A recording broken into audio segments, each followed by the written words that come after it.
شما دوستان جان، امیدوارم که حالتون خوب باشه. بنده استاد قهوه در خدمتتون هستم. یک دوست عزیزی به بنده کامنت داده و از من خواهش کرده که به ایشون در این مسیر کمک کنم. مثل این که به تازگی یک زوج جوانی تصمیم گرفتن که از هم جدا بشن به دلیل اختلافاتی که پیش اومده و شاید سوء تفاهم ها و سوء برداشت هایی که اتفاق افتاده. این زوج جوان در واقع اندکی معروف هم هستن در فضای مجازی، همونطور که خودتون میدونید. خانم لادن و سید علی رو دارم خدمتتون عرض میکنم. یکی از دوستان یا بستگان ایشون که ترجیح دادن که اسمی از ایشون نبرم، از من خواهش کردن که برای آینده این زوج عزیز یک فال قهوه بگیرم و ببینم که آیا این آینده ترسناک هست یا خیر. ولی من از همینجا از تمام انرژی های روی زمین خواهش میکنم که هر چه سریعتر حقیقت رو به خانم ما نشون بدن و بگن که چه اتفاقی بر سر زندگی این زوج خوشبخت افتاده. به رسم همیشه خانم وفایی زحمت دم کردن قهوه رو کشیدن و در این شب زیبا و پرستاره قراره که ببینیم که لادن و سید علی روزگار رو به چه شکل قرار بگذرونن و چه اتفاقاتی در مسیر رخ خواهد داد. قهوه تلخ و داغی هست. دوستان عزیز، قبل از این فال یک گپ دوستانه ای میخوام باهاتون بزنم. وقتی قهوه ای رو تلخ میخوری به چه دیدگاه و فضایی خواهی رسید؟ البته تلخی هم نوعای مختلفی داره، یعنی بعضی وقتا تلخ هست، بعضی وقتا مدیوم تلخ و بعضی وقتا حتی شیرین و تلخ هست و خود اینها همشون تعابیر مختلفی دارن در دنیای الهیات و معارف. امیدوارم که امشب ما بتونیم دیدگاه و منزله ویژه‌ای رو به شما عزیزان برسونیم. یادتون نره سابسکرایب کنید، لایک کنید و کامنت بذارید و بگید که ایده بعدی میتونه از چه کسی باشه و ما رو همراهی کنید در این مسیر. بسیار عالی. من امروز نعلبکی خودم رو نداشتم و از یک بشقاب استفاده کردم، اما ایرادی نداره. ما امروز متمرکز میشیم روی فنجان. ما بشقاب رو برمیگردونیم به سمت قلبمون، میگیریم و نیت میکنیم. نیت ما به این شکل هست که عاقبت رابطه سید علی با لادن چه خواهد شد و ما خواهیم دید که این ماجرا به کجا خواهد رسید و چه کسانی مقصر هستند. اگر دعاخور شده، چیزخور شده یا هر چیز دیگه، لطفاً برای ما بازگو کن. عاقبت و احساسات هر دو رو به ما خواهد گفت و هر آن چیزی که اینجا باشه وابسته به این هست که در این لحظه چه اتفاقاتی برای خود عزیزان در حال رخ دادن هست. به به، بسیار زیبا، بسیار زیبا. همین ابتدای کار یک زرافه رو مشاهده میکنم. شما هم میتونید اینجا ببینید آیا شما هم این زرافه رو ببینید. این پشت یک زرافه هست، این کلش هست، این درازی تنش هست. این زرافه با این سرعت به کجا داره میره؟ نماد زرافه در فال قهوه به این شکل هست که یک خانواده‌ای که به سختی امرار معاش میکنن، یک خانواده‌ای که به سختی زندگی کردن و الان حس میکنن که در شرایط مساعدی هستن. این تعبیر به چه شکل این تعبیر به چه شکل هست؟ شما خودتون دقت کنید، گردن دراز زرافه رو ببینید و بقیه اندامش پایین هست و سرش و چشماش بالا هست.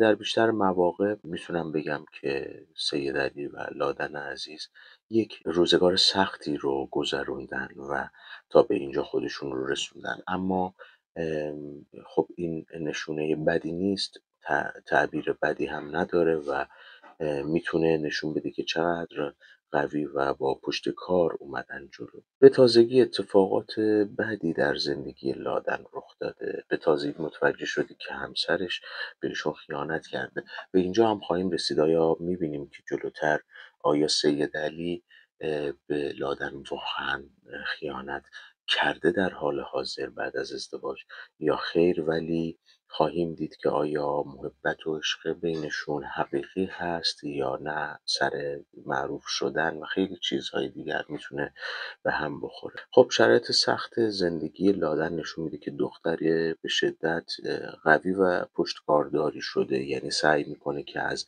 تمام مشکلات خودش رو وابرهانه و سعی کنه که روزگار بهتری رو برای خودش درست کنه. اما لادن عزیز، تو باید دقت داشته باشی که در هر لحظه از این زندگی بالا و پایین های زیادی وجود داره و تو در هر روزت، در هر لحظت داری با زندگی می جنگی.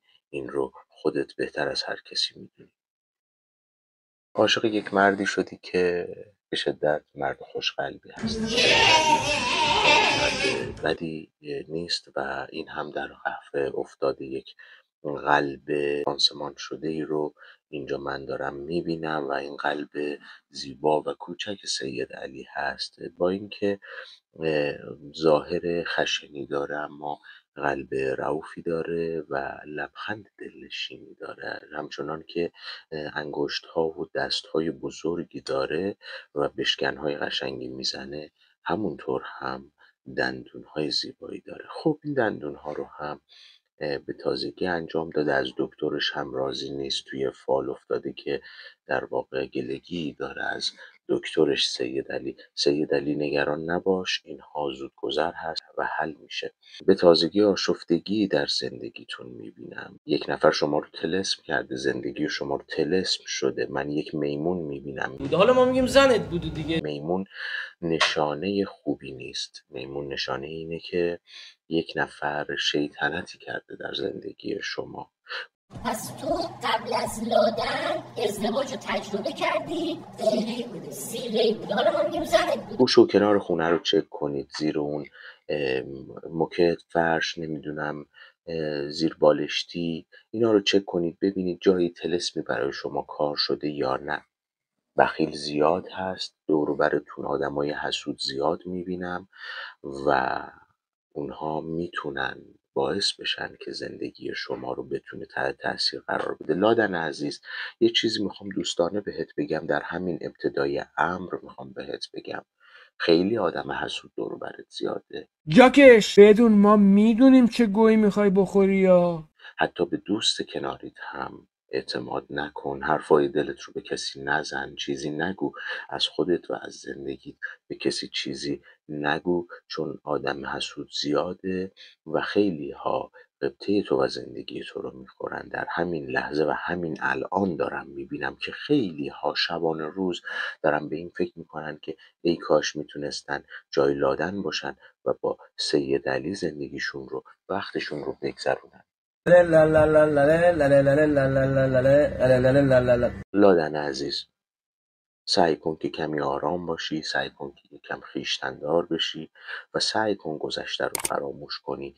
به این منوال پیش نخواهد رفت. تو سعی کن که خودت رو جمع کنی، یک مقدار بخشنده باشی و جدا از این، خیانت سید علی برای بعد از ازدواج نبوده.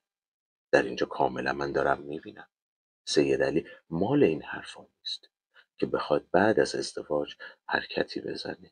هرچی بوده برای گذشته بوده. یکی دو مورد دارم اینجا میبینم که بعد از ازدواج اون اوایل شاید در حد یک نظری، تیکه خیلی کوچکی انداخته باشه، اما میبینم که عاشق زندگیشه، میبینم که دوست داره زندگیشو. انسان ممکنه یک جاهایی عمل اشتباهی انجام بده، مطمئنا نیازه که بیدارش کنید، آگاهش کنید سید علی رو و بهش بفهمونید که دوست داشتن به این شکل نیست. از این به بعد هر چی میگم فقط میگی چشم. اما لادن عزیز طلسم رو جدی بگیر. اخیراً مهمانی داشتین خونتون. این مهمان یک زیر پیراهنی، یک شورتی، یک جورابی از سید علی رو برداشته از خونتون. نمیدونم، خدایا پروردگارا نجاتم بده. بگردید لطفاً فردا تمام لباسهای سید علی رو بگردید ببینید، مطمئناً یه چیزیش نیست. اگر حضور ذهن داشته باشید میتونید پیدا کنید که چه لباسی نیست، جوراب یا شلوار یا شورت یا یک چیزی هست که از خونه شما دزدیده شده. شما طلسم شدید، زندگی شما طلسم شده. شما زندگی جذابی داشتید، شادی داشتید و داشتید سعی میکردید که کار کنید، پول در بیارید و هر روز خودتون رو ارتقا بدید، اما زندگی شما طلسم شده به دست یک زن. نه آره نه درسته آخه درسته. یک زن شما رو طلسم کرده لادن عزیز، خانواده شما رو، زندگی شما رو، و الان هم تقریبا به مقصود خودش رسیده، به اون چیزی که میخواسته رسیده. سید علی چند وقتی هست کلافه‌ای و سردرگمی، اما این سردرگمی از بین میره. میدونم که ناراحتی و چند روزیه که به شدت حال خوبی نداری، شبها نمیخوابی، روزها خوب راه نمیری، غذا کم میخوری و بعد از غذا خوب آروغ نمیزنی.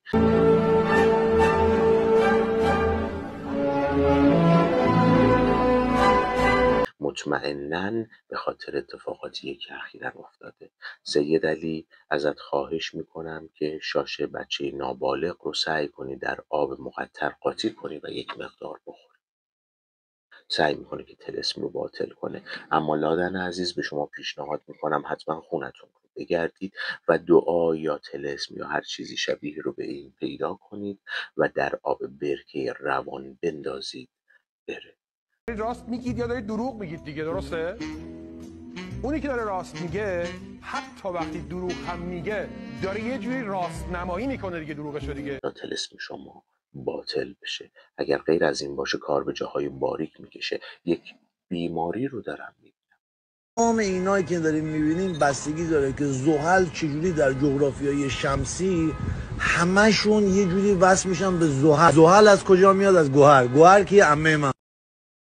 یک بیماری رو دارم میبینم لادن عزیز. به تازگی از فشارهای زیاد حال خوبی نداری و به بیمارستان میری و سرم میزنی، اما این سرم زیاد خوب نیست چون راه علاج تو نیست. راه علاج تو اینجاست، در ذهن توست. سید علی امیدوارم که هرچه زودتر بتونی دل همسرت رو به دست بیاری. تو که انقدر مرد آگاهی هستی، مرد با شرافتی هستی، سعی کن که دل همسرت رو به دست بیاری، ابراز پشیمانی بکنی و به زندگی برگردی. در غیر از این صورت هیچ راهی جز جدایی برای شما نخواهد افتاد. باورم نمیشد پشت این قیافه کری یه دل مهربون باشه. یعنی دوستان عزیز، هم میهنان گرامی، مخاطبان ارجمند، عشقش مادرش، عشقم مادرش، عشقم مادراتون. اگر به همین منوال پیش بره این زندگی نخواهد بود. دوست عزیزی که به من پیشنهاد کردی که فال جدایی لادن و سید علی رو بگیرم، اگر به همین منوال پیش بره و کسی کمکشون نکنه از بین خواهد رفت. من یک پیشنهادی به شما دارم. این پیشنهاد این هست که سعی کنید در روابطتون رو با دیگران کنترل کنید. به تازگی فردی رو میبینم که وارد زندگیتون شده و از فضای شما و تمام خلاقیت‌های شما داره استفاده میکنه. ایشون داره موش میدونه و از این موش دووندن داره لذت میبره. یک مردی از تقریبا توپر، قد کوتاهی داره و بیشتر مواقع خودش نیست و سعی میکنه کسی دیگری باشه. سعی کنید که از این آدم ها هم دوری کنید، بچسبید به زندگیتون رو انجام بدید و غیر از زندگی کردن کار دیگه ای نکنید. وارد طرح بشقابمون میشیم. میخوام طرح بشقابم رو به لادن عزیز نشون بدم. میخوام ببینم که شما مخاطبین عزیز و دوستان عزیز از این طرح چه چیزی دریافت میکنید. این طرح رو شما ببینید. این طرح که روی بشقاب افتاده، این یک لکه ننگ هست، لکه ننگ بزرگی در انتظار شما عزیزان هست. اگر به همین شکل ادامه بدید این لکه ننگ بزرگتر خواهد شد و کل این فضا رو خواهد گرفت. سعی کنید همینجا قضیه رو منحلش کنید و یادتون باشه که دیگه در روابطتون با دیگران کمی عجولانه رفتار نکنید. سعی کنید عزیزانی که باهاشون در ارتباط هستید حتما قبل از اینکه وارد خونه بشن جیباشون رو بگردید یا به بهانه‌های مختلف کتشون رو بگیرید، آویزون کنید جیباشون رو ببینید طلسم، جادو، دعا چیزی با خودشون نیاورده باشن که الان به این روز افتادید، به این فلاکت، به این بدبختی افتادید. در طالع سید علی دارم میبینم اگر به همین شکل پیش بره مطمئنا تغییر متاع خواهد داد و کار به جاهای باریک خواهد کشید. بنده نمیخوام یه سری چیزها رو بازگو کنم، در اینجا جاش نیست. بس کنید، تمومش کنید دیگه، بچه که نیستیم. خانم لادن عزیز، اگر به همین شکل پیش برید سید علی برای شما نخواهد بود. طالع سید علی در ایران نیست، از ایران میتونه بره، میتونه به کشورهایی مثل کشورهای اسکاندیناوی یا کشورهای امریکایی بره. تا به اینجای کارو بودی، از اینجا به بعد دیگه نداره. سعی کن بری جلو و سعی کنید زندگیتون رو حفظ کنید. برای شما هم همینطور میتونه باشه. سید علی سعی کن زندگیت رو حفظ کنی. جلو سعی کن ابراز پشیمانی کنی. سعی کن عشق بدی. به جای اینکه از زنی که قبلا باهاش ازدواج کردی و ازش جدا شدی تعریف کنی، از خودش تعریف کن. از زاویه سید علی وقتی به بشقاب نگاه میکنم تنها چیزی که میبینم، شما هم میتونید ببینید، این از زاویه سید علیه، این قلب سید علیه و این خنجری به صورت مشکی وارد قلب ایشون شده.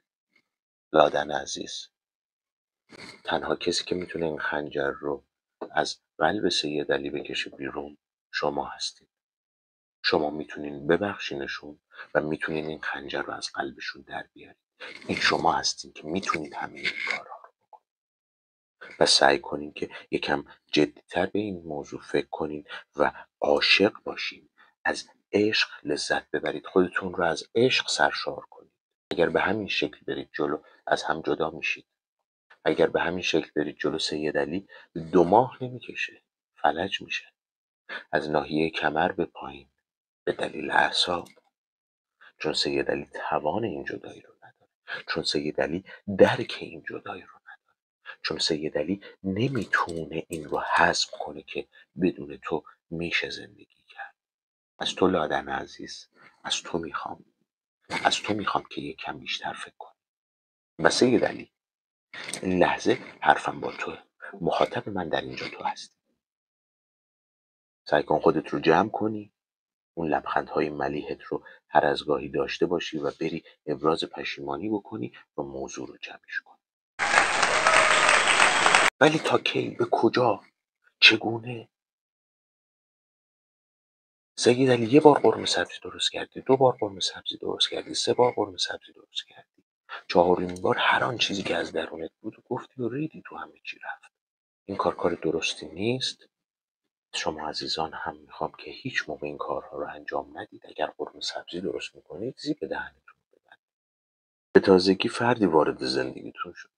لادن عزیز، فردی که خودش رو دوست شما معرفی میکنه و سعی میکنه که خودش رو مثل یک خانواده دوست و رفیق جا بزنه. اول اسمش آ داره و آخر اسمش نون داره. شما میتونید در همین جا که همون جای خنجر هست ببینید آ و نون رو میبینید. این دوست نیست، این وارد زندگیتون شده و از نقاط ضعف و قدرت شما استفاده میکنه. میتونید اینجا آ و ن رو ببینید که به چه شکل خودش رو ظاهر کرده. این اول و آخر حروف اسمش هست که توی قهوه افتاده. ایشون نزدیک شده که از پشت خنجر بزنه، چون این اسم در خنجری افتاده که در قلب سید علی گفتم وارد شده و این خیلی میتونه خطرناک باشه. سعی کنید که به هر کسی اعتماد نکنید، هر کسی رو دوست ندارید، هر کسی رو وارد زندگیتون نکنید و مطمئن باشید که اون آدم به شما و زندگی شما حسادت نمیکنه. الان خیلی آدم‌ها به شما و زندگیتون حسادت میکنن. باید اینا رو درک کنید و دور کنید از خودتون. دخترم دیگه نمیخوام توضیح داده باشم. بیشتر از این فال نخواهم گرفت تا به همین جای برنامه شما عزیزان رو به خدای بزرگ خواهم سپرد. اما قبلش این رو بگم که به شدت عصبی شدم، به شدت عصبی شدم، به شدت ناراحت شدم. لادن عزیز، چه چیزی در زندگی کم داری؟ سید علی عزیز، چه چیزی در زندگیتون کم دارید؟ من دارم فالتون رو میبینم. بشینید تو زندگیتون رو بکنید. اگر همینطوری پیش برید کارتون به جدایی خواهد رسید. اگر به همین شکل پیش برید دیگر با هم زندگی نخواهید کرد. اگر همدیگر رو دوست دارید ببخشید همدیگر رو، با هم دوست باشید، رفاقت کنید و زندگیتون رو ادامه بدید. استاد قهوه بیشتر از این در اینجای کار نمیتونه قهوه رو ادامه بده، به این دلیل که یک مقدار از لحاظ عصبی به هم ریختم و مورد عنایت قرار گرفتم و دوست ندارم از اینجا به بعد ادامه بدم. دوست عزیزی که به من گفتی فال لادن و سید علی رو بگیرم برای شما، من این کار رو انجام دادم و عاقبت رو و خیر و شر رو جلوی روتون گذاشتم تا دوستان عزیز هم از این مورد آگاه باشن. ممنونم از شما عزیزان. لایک، کامنت، سابسکرایب یادتون نره.